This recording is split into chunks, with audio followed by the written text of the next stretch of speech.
Hi guys, my name is Marcus. I'm the developer of Raidborn, which is a relatively successful indie game I've released into early access this year. And somebody from my community brought up this topic of the Unity pricing model changes. So I thought it makes sense to make a video to talk about my experience with this, how this will affect me, and also clarify things because I see there are quite some misconceptions going on and misinformation, and that all this really, at least for us indie game developers, isn't as bad as it appears to be. So first of all, let me clarify what I mean when I say relatively successful in regards to Raidborn. What I do not mean is that it has been a big indie hit generating millions in revenue. What I do mean is that it has been way more successful than the average indie game that is released today. Okay, so let's go into the actual topic. And what I would like to do first is to sum up the changes that Unity is making to its pricing model. As you can see here on this website, those changes will take effect on January 1st, 2024. And this table here does show the changes and also the reason for all the discussion that's going on about the topic. So we have two thresholds. I think the first one, a revenue threshold, is something we had before. I think it was, if I'm not wrong, I don't remember exactly because I never reached this threshold yet. I think it was 100,000 in revenue. If you make this, you need to upgrade to Unity Pro, and I think there were other thresholds like 500,000 in revenue, then you need to upgrade another time to another subscription-based model. And I think it had some kind of reasonable pricing. I think it was maybe $80 per month, something like that. I can't really remember, but that was how things were before. And now you have two thresholds. And first of all, as you can see, and I'm quite certain about this, but not 100%, I think the revenue threshold, as I said before, I think it has actually increased to 200,000. And you also have an install threshold. And that's the new thing. And combined with the cost per install thing, that's basically the new thing, but I will talk about this in just a second. And that's basically the reason a lot of developers go crazy and, say Unity is going to die and all that kind of stuff. Okay, and as you can see here, the install threshold is 200,000 live-to-date units. Also something that's important to note here is, first of all, the revenue is looked at in the last 12 months. So it kind of does reset after 12 months.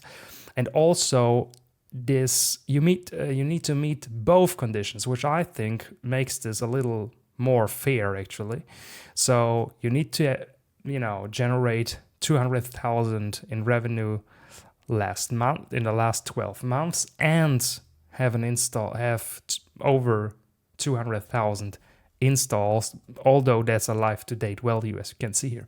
Also interesting is that if you're subscribed to Unity Pro, you can drastically increase those thresholds to 1 million in revenue earned in the last 12 months and 1 million installs, and that's really quite an insane number, which you're probably not going to reach, at least as an indie game developer. And if you do reach, then you're pretty much rich, at least if you're a small team or a single person like I am.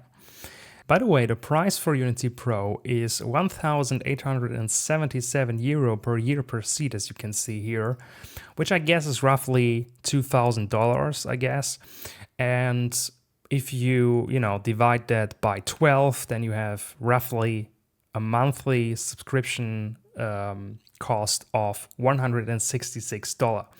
This is quite a lot actually, especially for small indie game developers. But on the other hand, if you actually do reach those thresholds of $200,000 in revenue and 200,000 installs, at least if you're making a conventional PC game or a console game and not necessarily a mobile game, which we will talk about later, then you will have quite a lot of money.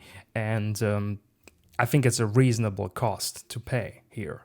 And also, I should add, you only need to pay this if you want to increase the threshold to $1 million and 1 million installs, which is absolutely insane numbers for any indie game developer.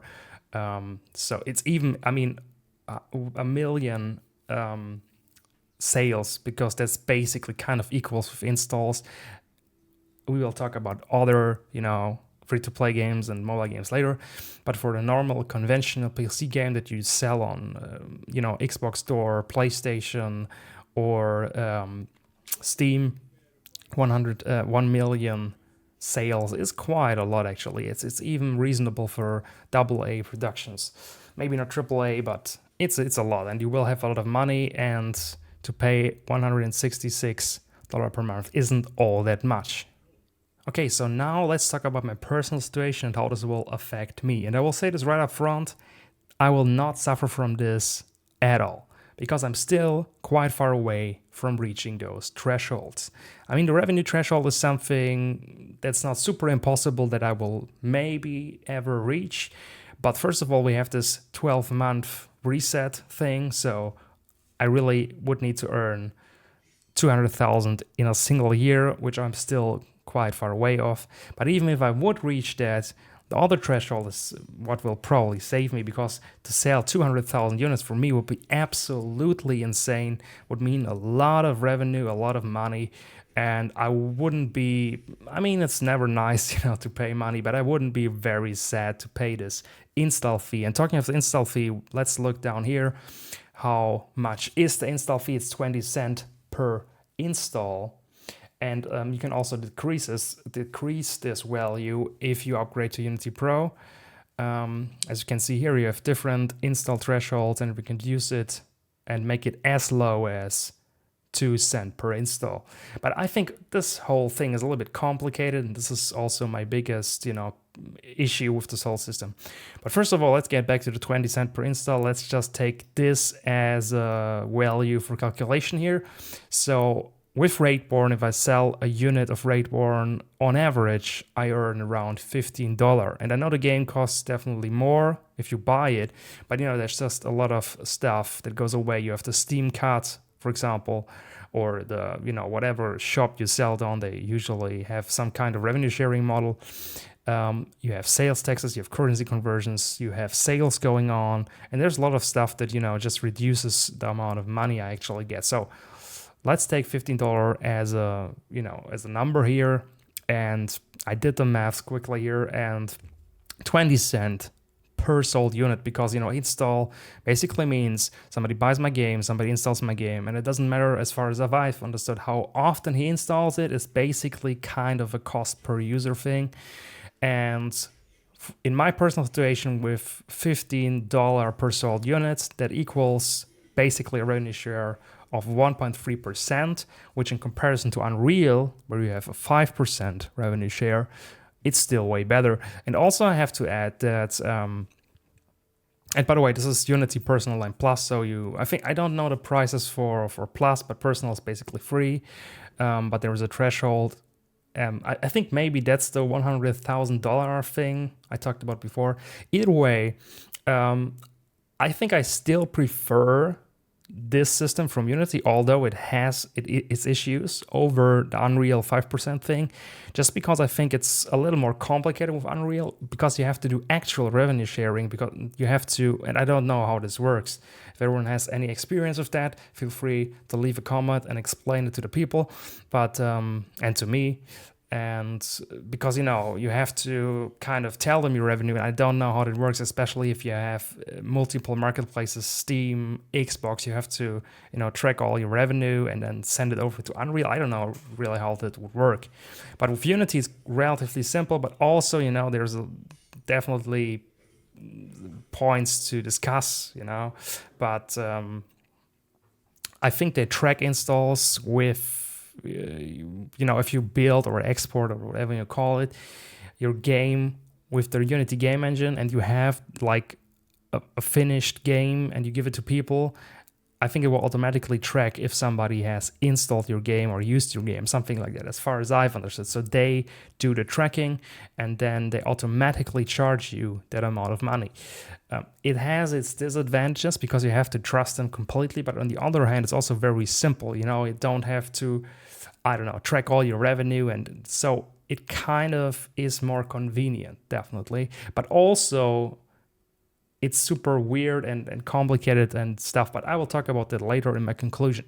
So as the vast majority of games does actually perform worse than Raidborn, and I'm far away from reaching those numbers, that also means that this will not affect the large majority of games, at least, in the PC market, in the conventional premium pricing model market, where you just charge a fixed price and somebody buys your game, owns your game. And we're not talking about free-to-play and mobile here. But mentioning those topics, it's a different game with free-to-play games and mobile. Because I've said before, if somebody buys my game, I get around $50 per sold unit or per install. But that could be completely different with mobile and free-to-play, where people install your game and do not necessarily spend a single cent. And I'm really not into mobile games in the mobile games or free-to-play market, but I could easily imagine that the cost per install or per user could be as low or even lower as a single dollar. And if you have to pay 20 cents per install and you only earn $1, then that's a revenue sharing of 20%, which is absolutely insane compared to my personal 1.3%. And it also feels kind of unfair, really. I mean, and really random here. And in that case, I think a revenue sharing model that Unreal has is more fair, actually. So that's definitely one factor you should keep in mind about this topic here. And also, I think ultimately the bottom line is, I think this will hurt, first of all, as I just said, free-to-play games and mobile games, which have a very low, profit per user value. And also the bigger ones, AA, AAA productions, which do reach all those numbers and which do have a lot of employees, and because then Unity Pro gets way more expensive, and the cost per install is way higher and everything. So, but I think that's an interesting thing, because usually the smaller ones pay more. For example, for Steam, it's exactly like that. The less money you earn, basically, the more you pay. It's not a linear kind of formula, but as you meet certain thresholds, you do actually share less revenue with them. And so this kind of does feel fair in that regard, because I think it really doesn't affect the small ones and even the medium-sized or somewhat successful indie game developers at all. It all stands and falls in the end of the day, really, how much people are working on the game, because, if you have a 10-person team, you need to earn 10 times more money than I do. So, yeah, things can change quickly there as your team grows and, as your audience grows and everything. So let's come to a conclusion. My biggest issue with this whole system is that it's just weird and feels poorly thought out.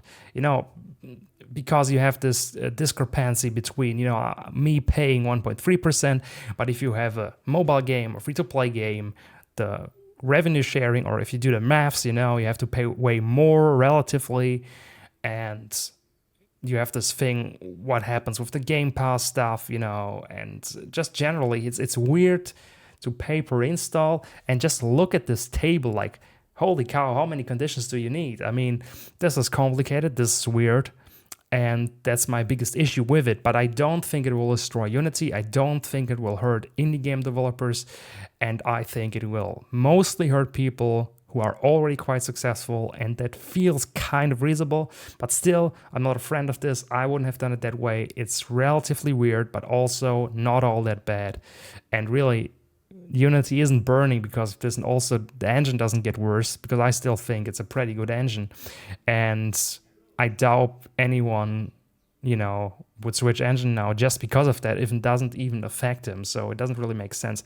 But I think there's one last thing I think is actually a problem and something that's really bad for Unity, and that is that it definitely, people are definitely losing trust in the company, because it just feels random, bringing out this complicated, weird, new pricing model. And people feel like, they're not in charge of or it just feels like forced onto them, Unity's just coming out of the blue and telling you, okay, now you have to do that. And people realize, hey, I'm not owning Unity. Unity is owning Unity, and they can do whatever they want. And that's, I think, something that people are getting scared of. For me personally, as I said, I won't really care that much as long as I actually reach those thresholds, and even then I don't really care because, to be honest, any kind of text, for example, my sales text is like 20 times more evil than the 20 cent per install thing, at least as long as you're doing a conventional premium pricing model game.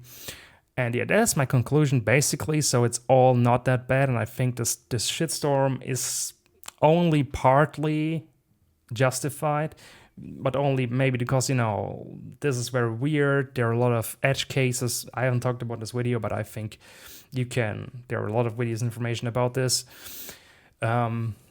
where the system gets problematic. I've mentioned Game Pass, for example. So it feels overly complicated. I think there will have a lot of issues with this, because you can also exploit the system maybe if users make multiple accounts and install the game and stuff like that. So it does have quite a lot of problems, and I don't like it from that regard. But yeah, that were my 2 cents on the topic. I hope you enjoyed watching. I hope you learned something new. As always, stay cool, keep looting, and see you next time.